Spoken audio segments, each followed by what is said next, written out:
Hello everyone, कैसे हैं आप सभी। विद्याकुंज आईएएस एकेडमी में आप सभी का बहुत बहुत स्वागत है। Very good evening. मैं जितेंद्र आप सभी के साथ जुड़ चुका हूं। जैसे कि मध्य प्रदेश जीके की क्लासेस अभी चल रही है हमारी। हमने स्टार्ट किया था मध्य प्रदेश के गठन से। अब हम मध्य प्रदेश के गठन के बाद हमने मध्य प्रदेश का भौतिक विभाजन भी देख लिया और आज हम पढ़ेंगे मध्य प्रदेश के पर्वत। ठीक है, मध्य प्रदेश की पर्वत, पहाड़ियां, ये सब कुछ हम पढ़ेंगे। तो आते हैं, ठीक है, स्टार्ट करें। आइए मेरे साथ जुड़िए आप। पहले बात करते हैं, ये हमारा प्यारा मध्य प्रदेश। ठीक है, इस तरह से हमारा मध्य प्रदेश फैला हुआ है।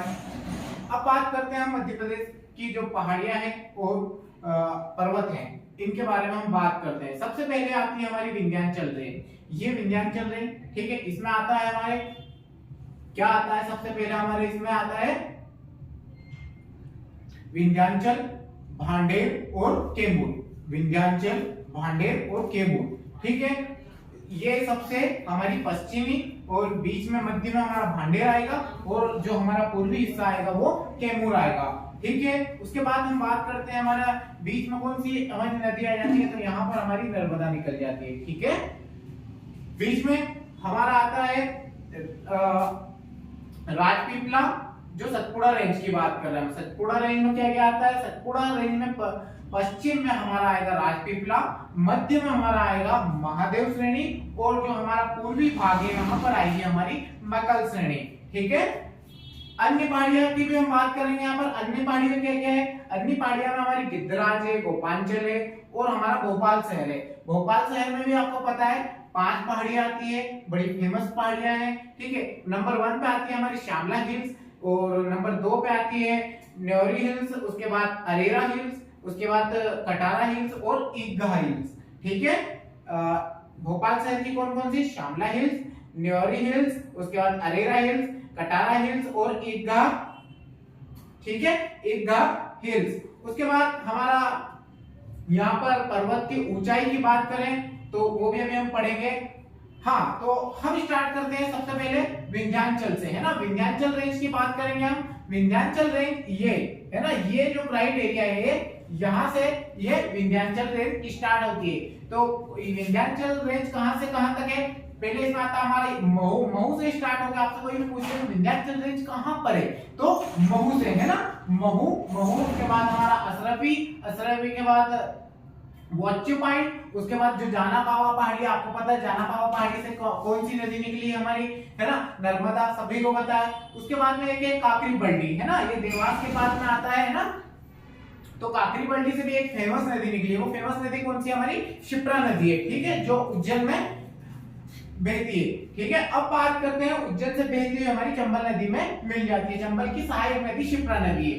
ठीक है, अब हम बात करते हैं भांडेर श्रेणी की। तो भांडेर श्रेणी में हमारी सद्भावना चोटी, जो गुडविल है ना, गुडविल आस्टीन, वो यहाँ की सबसे ऊंची चोटी है। ठीक है, ये मध्य भाग है हमारा, भांडेर मध्य भाग है ना। इसकी ऊंचाई कितनी है ना, सद्भावना चोटी की तो 752 मीटर इसकी ऊंचाई है। कहां पर स्थित है, तो ये हमारा दमोह वाला एरिया ना, यहाँ पर स्थित है। लास्ट में आता है हमारा कैमूर श्रेणी। कैमूर श्रेणी, कैमूर श्रेणी कहां पर आएगा, ये हमारा पूर्वी भाग है। सबसे पहले तो ये पूर्वी भाग है। उसके बाद में केन नदी का उद्गम भी यहाँ से होता है। आप सभी को पता है कैमूर श्रेणी से केन नदी का उद्गम होता है। उसके बाद में यहाँ पर एक त्रिकुट पर्वत भी है, जो मेहर में, एक बार एक एग्जाम में पूछा गया था सवाल कि मेहर में जो शारदा माता का मंदिर है उसकी सीढ़ियां कितनी है ना, लगभग कितनी है, तो 1065 सीढ़ियां यहाँ पर शारदा माता महल के मंदिर की है ना। एग्जाम में पूछा गया था ये। उसके बाद में सबसे मेन चीज क्या है, सबसे मेन चीज ये है इस पर्वत की, कैमूर, जो कैमूर श्रेणी है इसकी, ये कि नर्मदा और सोन नदी, है ना, नर्मदा और सोन नदी के बीच जल विभाजक का कार्य करती है ये, है ना, जल विभाजक का कार्य करती है ये, है ना। यहाँ से या तो फिर हमारी यमुना भी डायरेक्टली, अगर ये नहीं होती यहाँ पर, तो यमुना नदी है ना, डायरेक्टली यहाँ से बहती हुई यहाँ की बजाय इस इधर से ऐसे निकल जाती है। ये जल विभाजक का कार्य भी करती है ना, यमुना नदी डायरेक्टली इधर आ जाती है। उसके बाद में अब हम बात करेंगे यहाँ पर, ये आपने सभी ने देख लिया विंध्याचल, विंध्याचल में कहां से स्टार्ट होती है, महू से आती है। उसके बाद जो असरफी पहाड़ी आती है, उसके बाद वाचू पॉइंट भी आता है, जाना पाओ, जाना पाओ से हमारी नर्मदा का सॉरी चंबल नदी का उद्गम स्थल है। उसके बाद काकरी बल्टी से भी एक नदी निकलती है जो बड़ी फेमस नदी है मध्य प्रदेश की, है ना, वो उसका नाम है क्षिप्रा नदी, है ना, जहां पर उज्जैन और उज्जैन के किनारे इसके बसा हुआ शहर है। इसमें उज्जैन में 12 साल में हमारा कुंभ का मेला लगता है, ठीक है। यहाँ पर उसके बाद में मालवा के पठार की भी सबसे ऊंची चोटी कौन सी आती है, हमारी सिगार चोटी आती है ना। अब हम बात करेंगे किसकी, हमारी सतपुड़ा रेंज की बात करेंगे। इसके बीच में, इन दोनों पहाड़ियों के बीच में कई बार क्वेश्चन में आता है, इन दोनों विंध्याचल और सतपुड़ा दोनों पहाड़ियों के बीच कौन सी नदी बहती है ना, कौन सी नदी का, तो हमारी नर्मदा नदी यहाँ पर बहती है। उसके बाद में यहाँ पर आते हैं हम हमारी सतपुड़ा रेंज में। सतपुड़ा रेंज की जो हमारा पश्चिमी भाग है, सतपुड़ा रेंज का जो पश्चिमी भाग है वो कौन सा है, राजपीपला। अब राजपीपला की हम बात करें तो राजपीपला कहां तक फैला है, गुजरात और मध्य प्रदेश। गुजरात और मध्य प्रदेश में ये जो राजपीपला पहाड़ी है ये गुजरात और मध्य प्रदेश में से फैली हुई है। और गुजरात से हमारी ये कहां तक आती है, तो बुरहानपुर तक, है ना, बुरहानपुर, ठीक है, बुरहानपुर का दर्रा यहां तक आती है। इसके बाद में यहाँ की सर्वोच्च ऊंची चोटी कौन सी है राजपीपला की, तो हमारी आएगी चूलगिरी, है ना, चूलगिरी 1215 मीटर इसकी ऊंचाई है। असीमगढ़ का किला भी, और असीमगढ़ के किले से क्या, वहां से एक नदी निकलती है, जो कौन सी नदी निकलती है, वो पूर्णा नदी निकलती है, ठीक है। यहाँ पर उसके बाद बीजागढ़ का किला भी, ये इस बीच में, यहाँ गुजरात से लेकर हमारे बुरहानपुर तक ये शहर आते हैं, और असीमगढ़ से हमारी पूर्णा नदी का उद्गम स्थल है। अब हम बात करेंगे जो मिडिल रेंज की, है ना, हमने अभी वेस्ट वाली बात कर ली, अब हम महादेव श्रेणी की बात करेंगे, है ना, मिडिल श्रेणी की। उसके बाद में मिडिल श्रेणी का विस्तार कहां से, तो आप सभी को मैप में अभी, आप हमेशा मैप का यूज कीजिए। जितना ज्यादा आप मैप बनाएंगे और मैप में सारी चीजें फील करेंगे उतना आपको मजा आएगा और आपको हमेशा याद रहेगा। आपको हर जिला, कौन सा जिला कहां पर है, कौन से जिले में कितने, कौन सा जिला कहां पर है ना, ये सारी चीजें आपको पता लग जाएगी। तो यहां से ये राजपीपला वाली जो पहाड़ी है इनका एरिया खत्म हो जाता है। उसके बाद में यहाँ पर हमारी विस्तार होता है इसका खंडवा से, है ना, खंडवा से हम चलते चलते खंडवा से यहाँ तक आ जाएगा ये सिवनी तक, है ना। सिवनी के बाद में इसकी सबसे ऊंची चोटी आप सभी को पता है धूपगढ़, है ना, धूपगढ़ सबसे ऊंची चोटी है। उसके बाद में यहाँ पर क्या है ना, यहाँ पर पंचमढ़ी है जिसको हम सतपुड़ा की रानी भी कहते हैं, है ना। आप सभी ने सुना होगा, एक सतपुड़ा के जंगल का बहुत पहले पार्ट आया करता था, तो बड़ा मजा आता था उसे पढ़ने में। यहाँ पर चौरागढ़ मध्य प्रदेश की सबसे जो मतलब दूसरी ऊंची चोटी है ना। नंबर 1 में हमारी जो धूपगढ़ है, उसके बाद में जो दूसरी सबसे ऊंची चोटी है, यहाँ पर दूसरी आएगा, दूसरी ऊंची चोटी कौन सी है, तो वो आएगी हमारी चौरागढ़। नंदीगढ़ भी है। अब हम बात करेंगे हमारा पूर्वी भाग, है ना, ईस्ट वाले की बात करेंगे। तो यहाँ कहां से फैला ये, यहाँ खत्म हो गया था महादेव श्रेणी, तो सिवनी से लगाकर ये हमारा छत्तीसगढ़ तक, सिवनी से लगाकर ये छत्तीसगढ़ वाला ये वाला जो फ्लाइट एरिया है, यहाँ तक ये हमारी जो मैकाल श्रेणी है ये फैली हुई है। यहाँ महादेव का समझना है आपको। अब मैकाल श्रेणी कहां तक है हमारी, सिवनी से छत्तीसगढ़ तक। अगर आप मैप आपको पता होगा तो आपको पता रहेगा यहाँ पर इतना सिवनी, बालाघाट, है ना, ये सारी चीजें आपको यहाँ पर दिख जाएगी। उसके बाद सबसे ऊंची चोटी हमारी कौन सी है, अमरकंटक, जहां से मां नर्मदा नदी का उद्गम स्थल माना जाता है, ठीक है। ये कहां पर आई है, तो ये हमारे अनूपपुर से नर्मदा नदी का उद्गम हुआ है। इसकी अनूपपुर की कितनी ऊंचाई है, तो ये 1065 इसकी ऊंचाई है। और किरार घाटी भी है यहाँ पर, अचार कमाल भी है, एक लाची हिल्स भी है हमारे मंडला वगैरह में। उसके बाद सर्वाधिक खनिज वाला क्षेत्र है ना। आप सभी को पता है कि जो हमारा बालाघाट है इसमें तांबे के लिए बहुत प्रसिद्ध है ना। यहां तक आप सभी को समझ आया। विंध्याचल, विंध्याचल के बीच में फिर आती है हमारी नर्मदा नदी। नर्मदा नदी है ना, विंध्याचल और जो हमारा सतपुड़ा, इनके जो विभाजक का कार्य कौन करती है, तो नर्मदा नदी इनके बीच में विभाजक का कार्य करती है। ये जैसा आप देख रहे हैं यहाँ से, ये यहाँ से अनूपपुर से चलते हुए ये पूरी नर्मदा नदी है ना, जल विभाजक का कार्य ये दोनों है ना, यहाँ पर हमारा आ जाता है विंध्याचल और इधर नीचे आ जाता है सतपुड़ा। उसके बाद में हमारी ताप्ती नदी जो बैतूल के मुल्ताई से स्टार्ट होती है, यहाँ के बाद में ये एक रेंज है ना। अब पूछा जाएगा कि सवाल ये पूछा जा सकता है कि सतपुड़ा और ताप्ती नदी के दक्षिण में कौन सा पर्वत पड़ता है। तो आपको याद होना चाहिए हमारे महाराष्ट्र में है ना, अजंता पर्वत श्रेणी आ जाती है। उसके बाद तो ये अजंता वाला क्राइटेरिया आ जाएगा। आप सभी को यहाँ तक समझ आया पूरा का पूरा। ये पर्वत था हमारा मध्य प्रदेश के सारे पर्वत मैंने आपको बड़े डिटेल से लिख दिए, आप स्क्रीनशॉट ले लीजिए ताकि आपको। उसके बाद हमारा आता है गोपांचल पर्वत एक और, यहाँ की ऊंची चोटी कौन सी है, सिद्ध बाबा, जो 1172 मीटर ऊंची है, 1172 मीटर ऊंची है। और कुछ सिगार पर्वत आता है हमारा मालवा में है ना, ये हमारा 821 मीटर इसकी सबसे ऊंची। मालवा की बात करें तो सिगार है ना 881 मीटर इसकी ऊंचाई है। सिद्ध बाबा कितना है, सिद्ध बाबा हमारा 1172 मीटर आया। आपको सभी को मैं एक बार और वापस आपको पढ़े रिपीट करवा रहा हूँ। ये प्यारा सा मध्य प्रदेश का आप मैप बनाइए, आप भी ऐसे फील कीजिए, बड़ा मजा आएगा।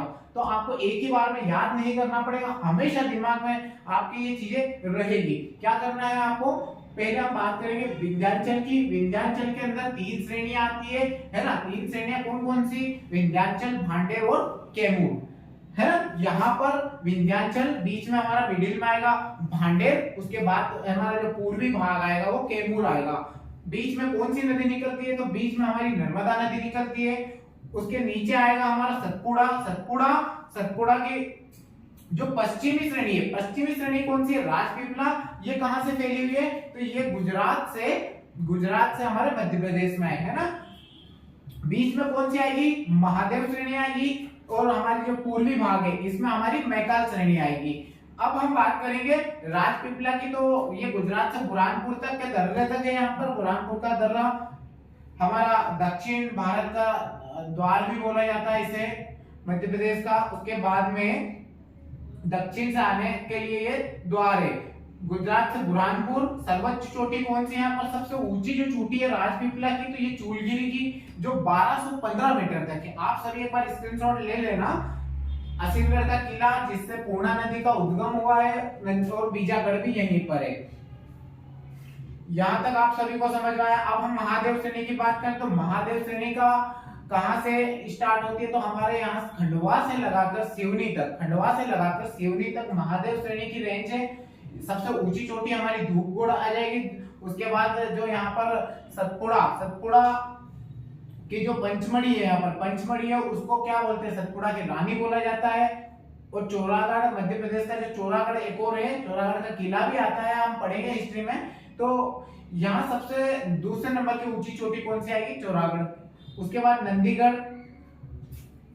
अब हम बात करेंगे मैकाल की। मैकाल सिवनी से लगाकर छत्तीसगढ़ तक फैली हुई है।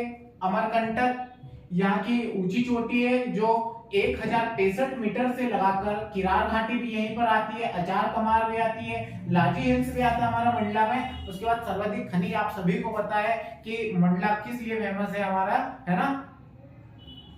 तो तांबे के लिए सबसे ज्यादा सर्वाधिक फेमस स्थान मंडला। यहां तक आप सभी को समझ आया। अब बात करते हैं हम कैमूर की, है ना। ये यहाँ पर हमारा जो विंध्याचल वाला क्षेत्र है, तो विंध्याचल में हम पूर्वी भाग से स्टार्ट करेंगे। तो पूर्वी भाग में हमारा कैमूर श्रेणी आता है। इसका क्या काम है, केन नदी का उद्गम स्थल माना जाता है। उसके बाद में ये त्रिकुट पर्वत जो मेहर है ना, शारदा माता मंदिर, यहाँ त्रिकुट पर्वत वो है जो शारदा माता मंदिर, और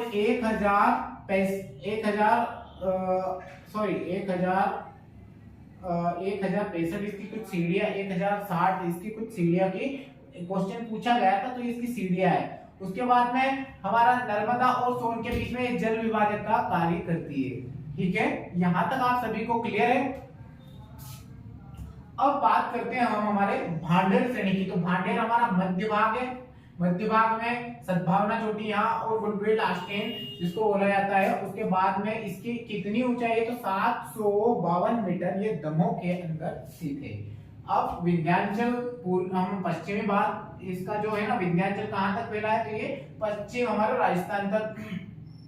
इधर फिर हमारा अरावली श्रेणी आ जाती है ना, वो हमारे राजस्थान जब हम भारत का भूगोल पढ़ेंगे तो उसमें सारे जब पर्वत पढ़ेंगे तब सारी चीजें आ जाएगी क्लियर कि हमारे जो विंध्याचल पर्वत है इसके पश्चिम में और कौन सा पर्वत है ना, तो यहाँ पर जो आएगा वो अरावली श्रेणी आ जाएगी। अब बात करते हैं हम विंध्याचल के जो पूर्वी भाग से, ये महू से स्टार्ट होता है, महू के बाद हमारा असरफी आ जाता है, उसके बाद वच्चू पॉइंट आ जाता है, उसके बाद जाना पावा जहां से हमारी चंबल नदी का उद्गम स्थल इंदौर में आता है ये, ठीक है। उसके बाद में काकरीबंडी आ जाता है जो देवास जिले में आता है, बाकली के पास में काकरीबंडी पहाड़ियां है, वहां पर से हमारी क्षिप्रा नदी का उद्गम स्थल माना जाता है, माना नहीं उद्गम स्थल है। और सिगार जो मालवा की सबसे ऊंची चोटी कौन सी हमारी, सिगार चोटी है, जिसकी ऊंचाई कितनी है सिगार की, 881 मीटर। यहां तक आया, समझ आपको। ये हमारा पूर्वी भाग हो गया, पश्चिमी हो गया। आप उसके बाद ये मध्य प्रदेश के मालवा में एक और आता है हमारी 5 पहाड़ियां, जिसमें आता है भोपाल शहर के अंदर ये 5 पहाड़ियां आती है, श्यामला हिल्स, न्योरी हिल्स, उसके बाद अरेरा हिल्स, उसके बाद कटारा हिल्स, उसके बाद ईदगाह हिल्स, है ना। इसको स्नैक भी बोल सकते हैं हम, है ना।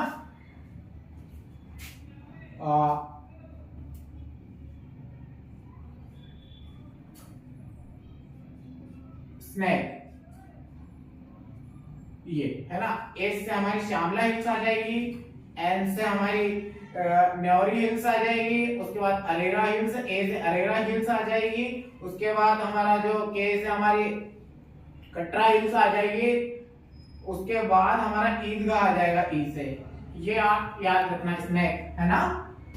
ठीक है, यहां तक आप सभी को मुझे लगता है अच्छे से समझ आया होगा।